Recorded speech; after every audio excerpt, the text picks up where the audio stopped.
Bonjour à tous et bienvenue à bord de l'USS Lucide. C'est un navire dont beaucoup d'entre vous n'ont peut-être jamais entendu parler, mais c'est en réalité un navire très important et très intéressant provenant de la toute fin de la période couverte par la chaîne. Alors, qu'est-ce que l'USS Lucide exactement? Eh bien, c'est en fait un dragueur de mines, donc cela aurait pu être un indice pour certains d'entre vous qui regardent l'arrière-plan, car vous voyez cet avis ici que tout le monde aurait vu en montant à bord. Il y a un avertissement. Le fait de ne pas signaler tous les matériaux magnétiques apportés à bord à l'officier de contrôle de la signature magnétique ou à l'officier marinier de quart mettra en danger la sécurité de ce navire et la vie de son équipage. Nous allons expliquer un peu plus tard pourquoi ces contrôles étaient en place, mais pour l'instant, continuons à faire le tour de cette partie du navire. Nous sommes donc sur le pont supérieur du navire et nous allons commencer à avancer vers l'avant. Mais bien sûr, il y a une cloche, alors évidemment, nous devons faire sonner cette cloche.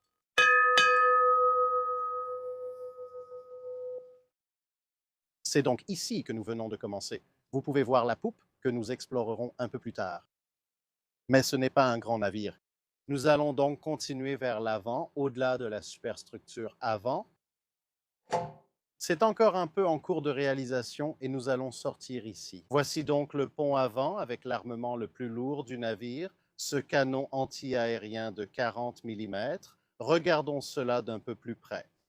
Nous sommes devant le canon de 40 mm anti-aérien et anti-surface. Vous vous demandez sûrement, mais Jack, tu as déjà présenté plusieurs canons de 40 mm sur d'autres navires, qu'a-t-il de si spécial?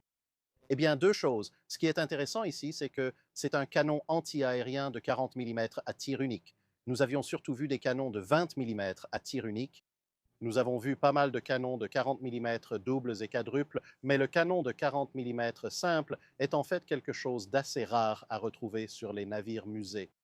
En partie parce que, même s'il y avait énormément de canons Bofors de 40 mm simples basés à terre, le canon de 40 mm simple en mer était en réalité relativement rare. Bien que les doubles et quadruples coûtent plus cher, soient plus lourds et demandent plus d'équipage, ils utilisaient l'espace du pont plus efficacement. À puissance de feu égale, ils avaient tendance à être installés sur des navires comme les destroyers, les cuirassés, les croiseurs et les porte-avions, alors qu'un canon simple n'était installé que si l'on manquait vraiment, vraiment d'espace ou si l'on était incroyablement limité en poids.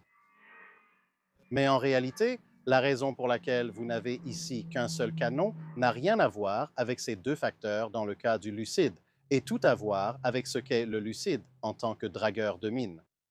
Donc, la raison pour laquelle le Lucide et le reste de la centaine et quelques dragueurs de mines de cette classe ont été construits, c'est parce que les États-Unis avaient en fait une grande quantité de dragueurs de mines à la sortie de la Seconde Guerre mondiale, pour des raisons très évidentes. Cependant, pendant la guerre de Corée, lorsque les États-Unis ont envoyé des dragueurs de mines pour s'occuper des différentes mines posées par les Nord-Coréens et leurs alliés, ils ont perdu plusieurs dragueurs de mines lors de certains incidents assez connus. Au début, ils étaient perplexes, car on peut perdre des dragueurs de mines en les balayant, c'est la nature dangereuse du travail. Mais il s'agissait d'un nombre assez important de pertes en très peu de temps pour un nombre relativement faible de mines. Ils ont vite compris que le problème était que tous les dragueurs de mines de la Seconde Guerre mondiale avaient une coque en acier, les rendant durables et relativement légers. Mais pendant la Seconde Guerre mondiale, la grande majorité des mines étaient des mines à contact. Donc, on les balayait littéralement avec des paravanes. Dans les années 1950, les mines magnétiques, déjà présentes pendant la Seconde Guerre mondiale, étaient devenues bien plus courantes. Elles sont aussi beaucoup plus sensibles, donc elles peuvent détecter des navires beaucoup plus petits, comme par exemple un dragueur de mines. Et il y a des mines acoustiques, des mines à influence de pression et toutes sortes d'autres choses de ce genre. Et donc, un dragueur de mines à coque en acier est tout simplement beaucoup trop vulnérable. Ces navires ont été produits en urgence au début des années 1950, expliquant leur présence à la fin de la période couverte par la chaîne. Et le navire sur lequel nous nous trouvons est en fait presque entièrement construit en bois, car bien sûr, le bois n'est pas magnétique. Maintenant, il y a certaines parties du navire, comme les trappes et ainsi de suite, l'arbre d'hélice, oui, les arbres de gouvernail, etc. Et celles-ci doivent être fabriquées en métal. Mais vous ne pouvez pas les fabriquer en acier standard, car cela générerait un champ magnétique et alors, évidemment, tout le monde mourrait. Ces navires, bien que petits et dotés de leur armement le plus lourd, ont coûté presque autant qu'un destroyer de taille normale, non à cause de la coque en bois, mais en raison des autres équipements à bord. Donc, les trappes, les cabestans, les arbres de gouvernail, etc., tout cela était en fait fabriqué à partir de métaux non magnétiques. Donc il y a un peu d'acier inoxydable non magnétique, mais aussi énormément de bronze. La caméra est actuellement posée sur un cabestan qui est entièrement fait de bronze, et vous pouvez imaginer que cela coûte assez cher. Et d'autres parties, comme les axes de gouvernail, sont fabriquées dans un alliage qui est un mélange de nickel et de bronze. Mais tout cela est très coûteux à fabriquer en termes de matériaux, très coûteux à produire, mais tout cela sert à minimiser la signature magnétique du navire. Malheureusement, l'une des choses que vous ne pouvez pas fabriquer en bronze ou en acier inoxydable, c'est le canon d'un Bofors de 40 mm. Ce seul canon de 40 mm générait un champ magnétique suffisant pour déclencher certaines mines magnétiques très sensibles du début de la guerre froide. Et donc, tout ce canon en dessous était entouré d'une triple bobine de câbles de démagnétisation qui pouvait être ajustée, car évidemment, un câble de démagnétisation fonctionne en y faisant passer du courant. On pouvait ajuster le courant pour annuler parfaitement la signature magnétique de ce canon de 40 mm en particulier. Ainsi, on pouvait avoir une petite quantité, relativement parlant, d'acier magnétique à bord sans déclencher l'édite mine magnétique. Et bien sûr, en se déplaçant à travers le champ magnétique terrestre vers des endroits où il est plus faible ou plus fort, il fallait ajuster cela. Donc, on le réglait en quittant le port, mais une fois arrivé dans une zone comme par exemple au large des côtes de la Corée et prêt à commencer le dragage, il fallait revérifier que tout était parfaitement remis à zéro. D'autres dispositifs similaires sont à bord du navire que nous verrons plus tard.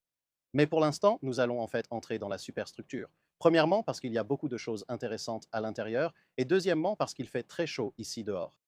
Donc, en descendant simplement du côté tribord, vous pouvez voir qu'il y a un panneau de démagnétisation. Celui-ci sera relié au câble de démagnétisation que j'ai mentionné plus tôt. Voici le local des armes légères, avec une mitrailleuse de calibre 50 posée contre lui. Deux mitrailleuses de calibre 50 complètent l'armement du navire. Et puis ici, en descendant un peu, c'est ce qui fait office de soute à munitions du navire. Comme vous pouvez le voir, il y a quelques obus, plusieurs caisses de munitions, et c'est à peu près tout en ce qui concerne ce navire. Ceci est la soute principale. Elle est au-dessus du pont, mais vous savez, elle est en bois. Mettre la soute plus bas ne va pas vraiment changer grand-chose. Et bien, il y a une porte en acier, je suppose. Mais même cette concentration relativement faible de munitions signifie en fait que, comme il s'agit d'un navire en bois, il a fallu installer un pilier de soutien spécial en dessous pour empêcher le pont de s'effondrer. Et nous verrons cela lorsque nous irons plus loin dans le navire. Et comme vous pouvez le voir, nous venons juste de sortir. Nous sommes à tribord du navire. Avant d'aller à l'intérieur, je voulais vous montrer la poupe. On y trouve des flotteurs de paravane traditionnels comme celui-ci. Et nous en avons un ici. Donc, bien sûr, ce n'est pas parce qu'il existe des mines acoustiques, des mines magnétiques, des mines à influence, etc., qu'il n'y a plus les anciennes mines traditionnelles à contact. Il poursuivrait donc le dragage de mines traditionnelles, puis vous avez ces deux bras de grue, un ici et un ici. Et ces deux-là ne serviraient pas seulement à dérouler les câbles pour les paravanes, mais ils serviraient aussi à soutenir un dispositif spécial contre les mines magnétiques que nous verrons dans une minute. Donc maintenant, en venant du pont arrière, comme vous pouvez le voir, tout cela a été restauré avec beaucoup de soin. Ici se trouve la cambuse du navire qui est encore utilisée aujourd'hui.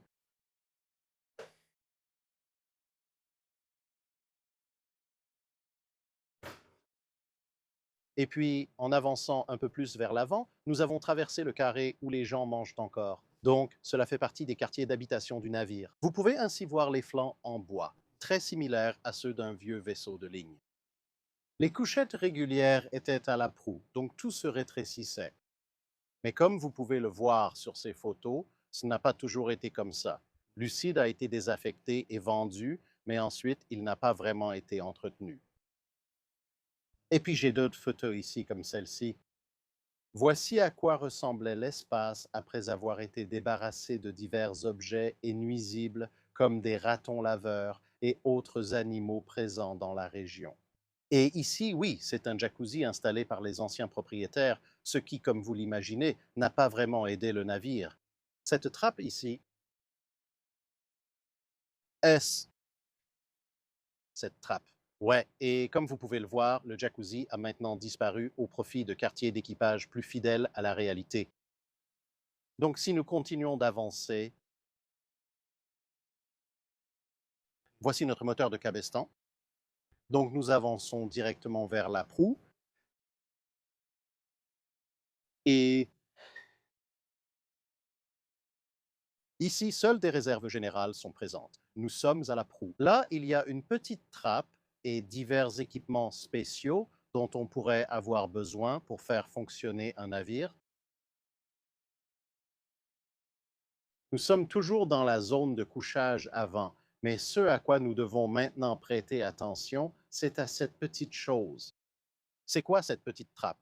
Eh bien, à l'époque où le navire a été construit, et gardez à l'esprit que ce navire existe depuis très très longtemps, elle a été initialement construite avec un sonar fixe monté sur la coque pour détecter les mines. Cependant, plus tard, un sonar plus avancé est devenu disponible et il s'agissait d'un sonar plongeant. Et donc l'ancien sonar fixe a été retiré. Et ensuite, si nous regardons, si nous regardons à travers les interstices, oui, c'est bien de l'eau juste en dessous. Et c'est là que l'ancien sonar plongeant était installé. Et bien sûr, quand le navire était en marche, il y avait une plaque d'acier qui recouvrait cela pour éviter que tout ne rejaillisse. Mais pour l'instant, comme le navire est en cours de restauration, la plaque d'acier est retirée parce que nous sommes à l'arrêt. Revenez par les toilettes du navire. Elles sont presque entièrement restaurées maintenant. Une petite buanderie. Juste 2 lave-linges là-bas, dans le mess du navire. Et nous avons essentiellement fait le tour pour revenir là où nous étions avant. Littéralement, la seule autre partie de cette superstructure au niveau de la poupe ou du pont bâbord est cette section, la salle à manger des officiers et des quartiers équivalents de l'autre côté.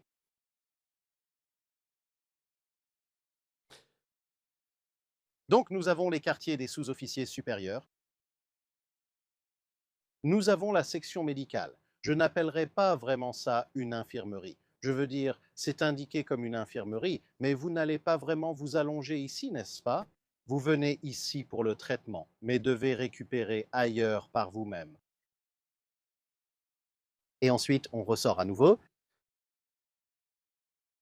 Donc, on peut monter ou descendre, mais comme la partie en bas est encore en rénovation, comme vous pouvez probablement le voir, on va plutôt monter à nouveau. Nous voilà donc surplombant la proue. Nous sommes montés d'un pont.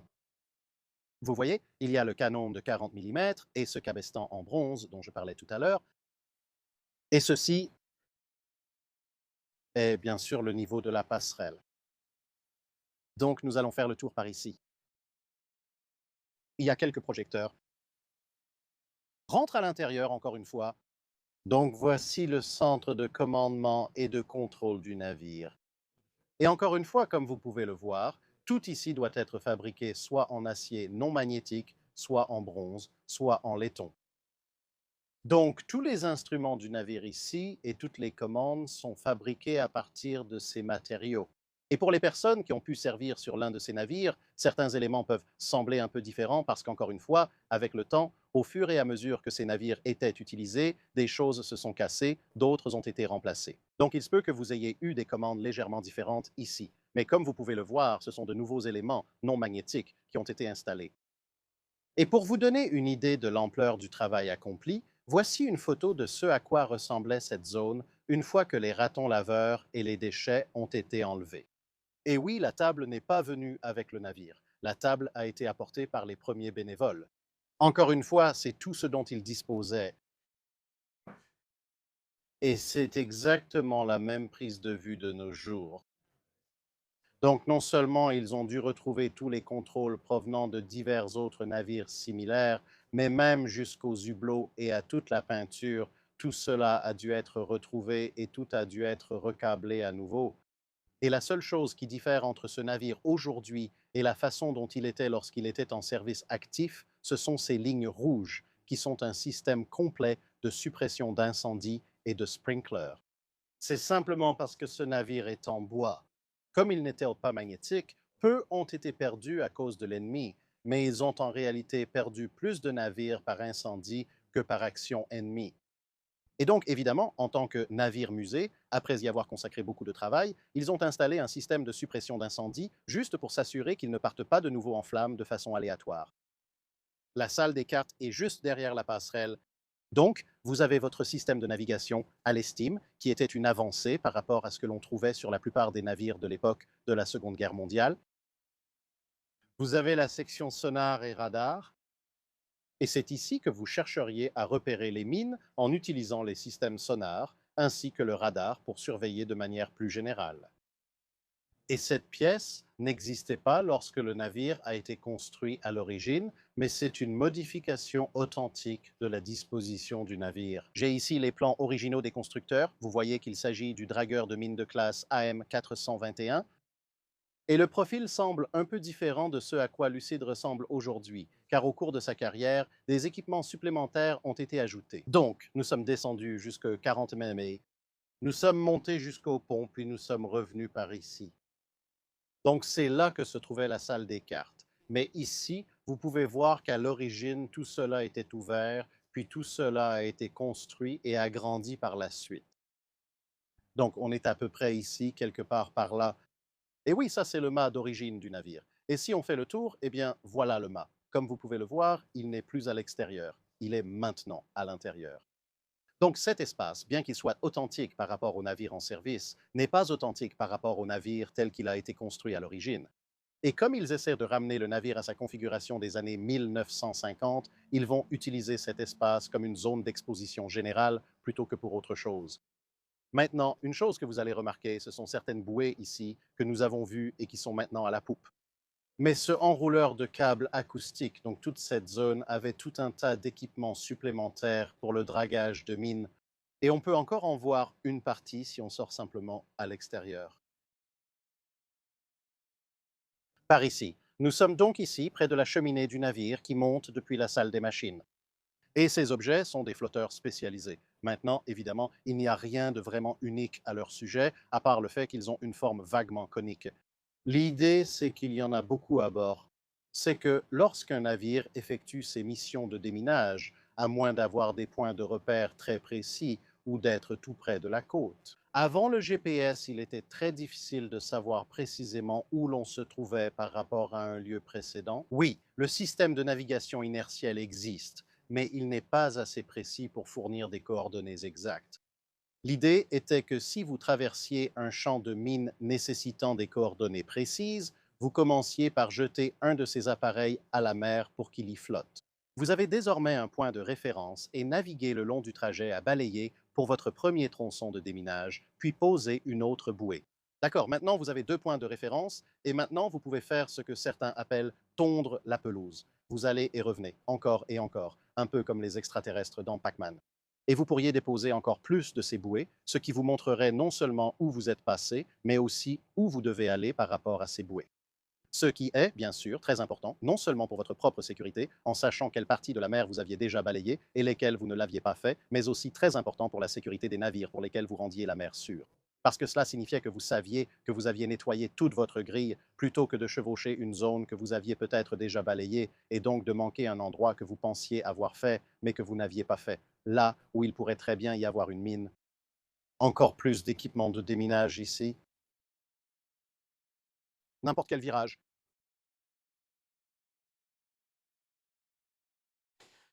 Vous voyez maintenant encore plus de ces bouées. Elles sont relativement légères. Je peux en utiliser une comme parasol, même si ce n'est probablement pas la meilleure des idées. Mais ce gros tambour qui est à côté de moi, comme vous l'avez peut-être vu sur les plans, il y a deux de ces tambours. Donc il y a celui-ci et il y en a un qui serait juste en dessous de nous. Et ceux-ci auraient de très longs câbles enroulés autour d'eux. Et l'un d'eux serait un tambour pour le système bruiteur. Pour les mines acoustiques, le navire fonctionne très silencieusement. Un câble serait déroulé avec des émetteurs sonores à son extrémité et le long de celui-ci. Vous pouviez traverser le champ de mines, déclencher les mines, et les mines explosaient ensuite en sécurité derrière vous. L'autre câble, similaire mais avec un but différent, aurait des bobines d'induction magnétique au lieu d'émetteurs acoustiques et serait alimenté en électricité depuis les générateurs du navire, d'où la nécessité de le relier au navire. Et une fois que vous l'alimentiez en électricité, cela produisait des impulsions magnétiques qui, espérons-le, déclencheraient les mines magnétiques bien loin du navire. Ces impulsions variaient en force, intensité et durée, car certaines mines magnétiques avaient des dispositifs anti-manipulation conçus pour ne pas exploser si une impulsion très rapide était détectée, considérée comme un leurre. Il ne s'agissait pas seulement de faire impulsion, mais de produire, par exemple, une impulsion faible et rapide. Voici une impulsion forte et longue, puis une courte et puissante, ensuite un champ faible mais durable, et ainsi de suite. Tout cela était bien plus sophistiqué que la plupart du dragage de mines durant la Seconde Guerre mondiale, qui, malgré sa dangerosité, reposait surtout sur l'usage d'anciens parabènes pour couper les câbles d'amarrage des mines. D'accord, nous sommes désormais un niveau au-dessus de la passerelle fermée, sur la passerelle de navigation, et c'est une zone qui est encore en partie conservée. Donc si je vous fais pivoter, voilà. Vous pouvez voir qu'il y a une chaise, un joli auvent, un sommet de compas en cours d'installation, mais bien que tout cela ait été soigneusement préservé et repeint, les autres équipements qui doivent être installés ici ne l'ont pas encore été. Un puissant projecteur là eux aussi. Donc, c'est un travail en cours, mais vous avez vu sur certaines photos avec quoi ils ont dû commencer. C'est bien plus tôt que ce qui leur avait été laissé. Entrez à l'intérieur de la passerelle de navigation qui se trouve là. La salle des cartes à nouveau. Ces deux montages, l'un ici sur le côté bâbord et l'autre sur tribord. Ils devaient accueillir des mitrailleuses Browning 50. Nous en avons vu une à l'armurerie. Le casier à drapeau en haut de la cheminée. Et juste là-bas, c'est le treuil et les gars que nous regardions un peu plus tôt. La base du mât. À l'origine, le mât montait évidemment très haut avec la vigie, mais maintenant il s'arrête là parce que, pendant que le navire n'était pas entre les mains de l'équipe actuelle, des pics ont attaqué le mât. Donc, pour des raisons de sécurité, la partie creusée a été retirée. Et encore une fois, c'est un autre projet à refaire à un moment donné dans le futur.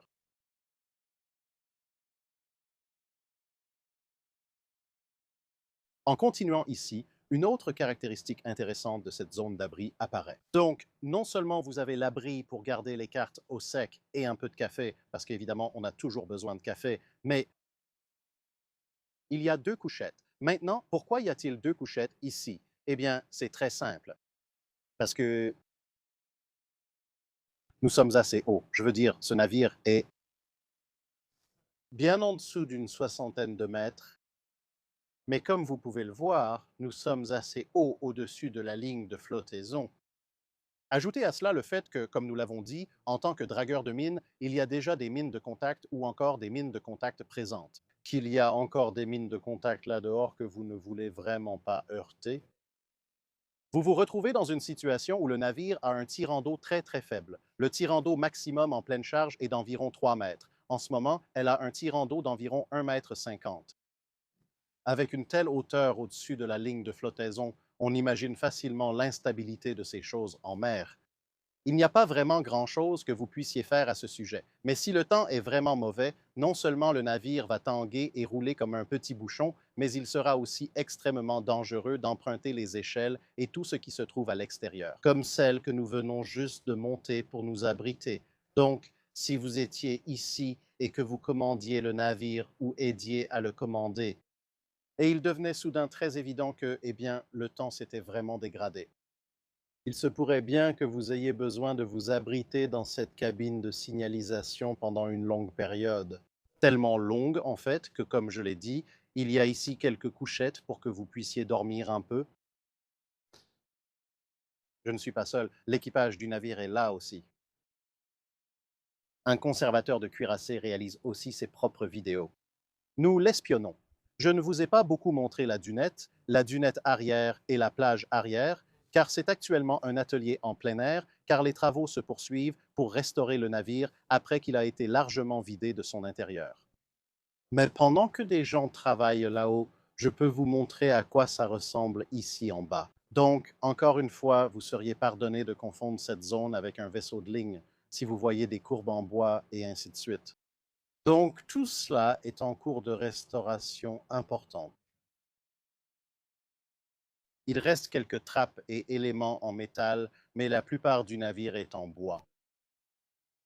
Vous pouvez voir ici, par exemple, en bas, là où cela n'a pas encore été entièrement peint, toute cette structure est d'origine sur le navire. Nous sommes juste sous la plage arrière en ce moment. Donc, si vous levez les yeux, vous pouvez voir que c'est notre ventilateur sur la plage arrière pour essayer de nous garder au frais. Bien qu'il fasse sensiblement plus frais ici, de toute façon, en partie grâce aux qualités isolantes du bois et en partie parce que, bien sûr, nous nous rapprochons de la ligne de flottaison.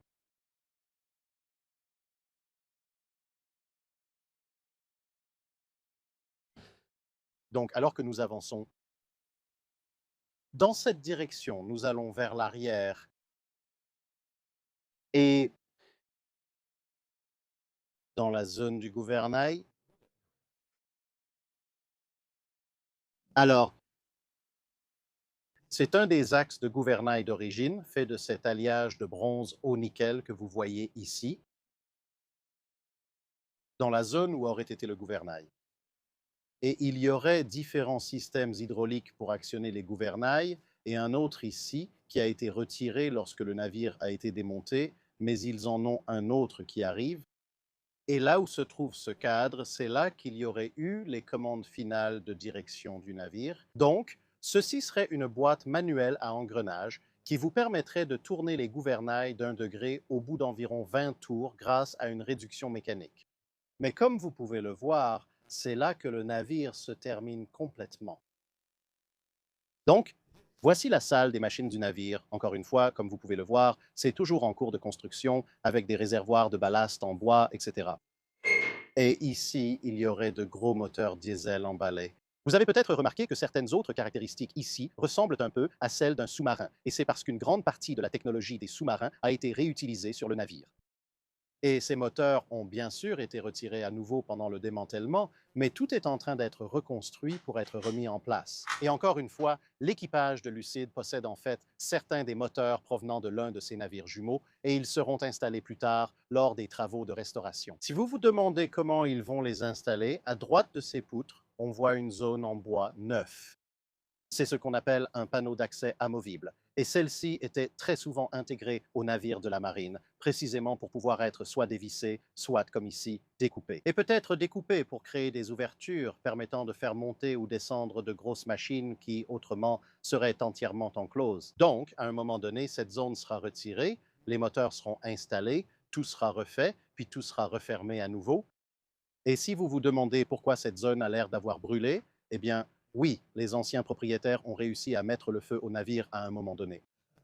Comme vous le voyez, heureusement, seules les couches extérieures de ce morceau de bois ont été carbonisées, donc ce n'est pas trop grave. Donc maintenant,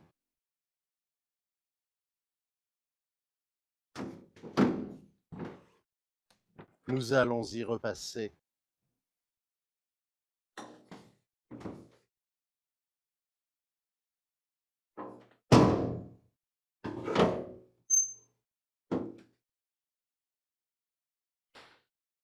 Et techniquement, c'est la salle des machines avant, mais je fais le tour ici et je baisse un peu la caméra.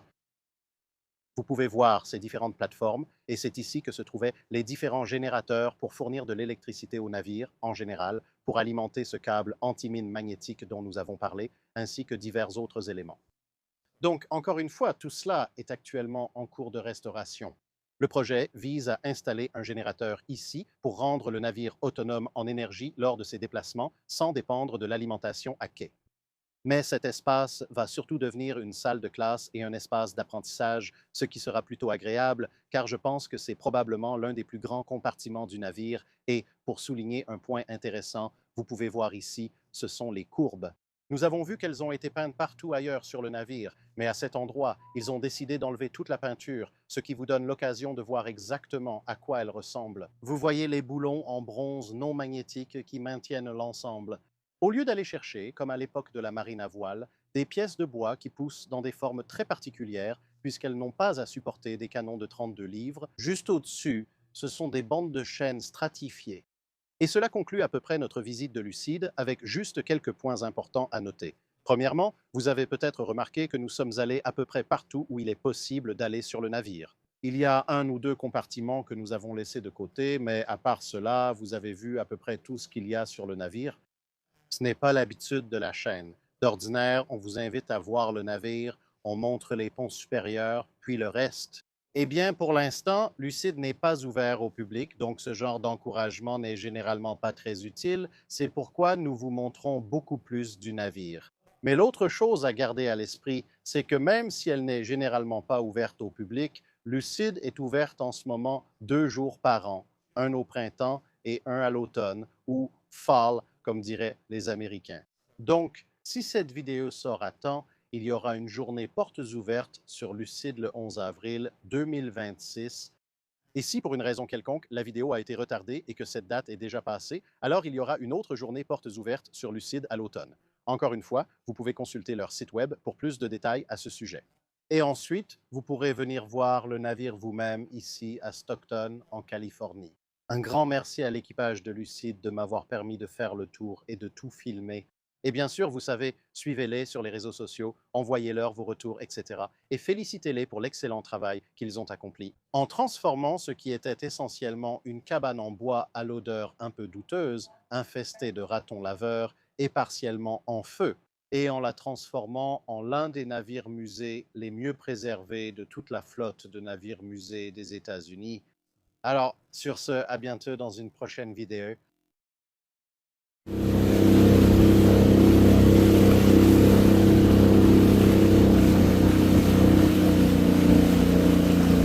Merci d'avoir regardé cette vidéo. Si vous avez des commentaires ou des suggestions de navires à présenter, dites-le dans les commentaires ci-dessous. Commentez la publication épinglée pour toute question sur la cale sèche.